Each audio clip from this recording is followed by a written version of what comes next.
जिल्हा परिषद व पंचायत समिती निवडणूक जाहीर। 5 फेब्रुवारी रोजी मतदान तर 7 फेब्रुवारीला सत्तेचा फैसला होणार। ग्रामीण महाराष्ट्राच्या सत्तेचा फैसला करणाऱ्या जिल्हा परिषद आणि पंचायत समिती निवडणुकीचा रणसंग्राम अखेर जाहीर झाला। राज्य निवडणूक आयोगाने निवडणूक कार्यक्रम घोषित करताच राजकीय वर्तुळात खळबळ उडाली आहे। 5 फेब्रुवारी रोजी जनता मतदानातून आपला कौल देणार असून 7 फेब्रुवारी रोजी सत्तेवर कोण आणि बाहेर कोण हे स्पष्ट होणार आहे। या निवडणुकीमुळे गावागावात राजकारण तापले असणारे हे चित्र पाहायला मिळणार आहे। विकासाचे दावे, आरोप प्रत्यारोप, जुन्या अपयशांची यादी आणि नव्या आश्वासनाचा पाऊस, सगळं काही आता थेट मतदाराच्या दारापर्यंत पोहोचणार आहे।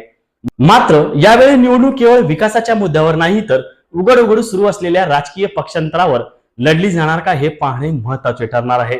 कारण महानगरपालिकेच्या निवडणुकीत पक्षांतराचा नाट्यमय घडामोडी घडल्या आहेत। त्याच पद्धतीचे नाट्यमय प्रसंग जिल्हा परिषद आणि पंचायत समितीच्या निवडणुकीत दिसून येतील का? कालपर्यंत एकाच पक्षाची शपथ घेणारे आज दुसऱ्या पक्षाचा झेंडा हातात घेताना दिसेल का? निष्ठा की सत्तेची लालसा असा थेट सवाल आता मतदाराच्या मनात असणार आहे। एका बाजूला सत्ताधारी आपली कामगिरी मिळवत आहेत तर दुसऱ्या बाजूला विरोधक विकास कुठे गेला असा सवाल उपस्थित करत आक्रमक झाले आहेत। पाणी प्रश्न, रस्त्याची दुरावस्था, आरोग्य व्यवस्था आणि बेरोजगारी हे मुद्दे यावेळी राजकीय केंद्रबिंदू ठरणार आहेत। निवडणूक जाहीर होताच आचारसंहिता लागू झाली असून प्रशासन सतर्क झाले आहे। मात्र राजकीय शक्ती प्रदर्शन, पक्षांतरांचे नाट्य आणि उमेदवारीसाठी रस्सीखेच सुरू होणार आहे। 5 फेब्रुवारीला मतपेटीतून जनतेचा आवाज उमटणार आहे तर 7 फेब्रुवारीला ग्रामीण सत्तेचा निकाल लागणार आहे।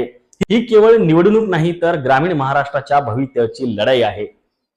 असेच राजकीय बातमीचा आढावा पाहण्यासाठी महान्यूज कट्टा चॅनलला लाईक करा, सबस्क्राईब करायला विसरू नका।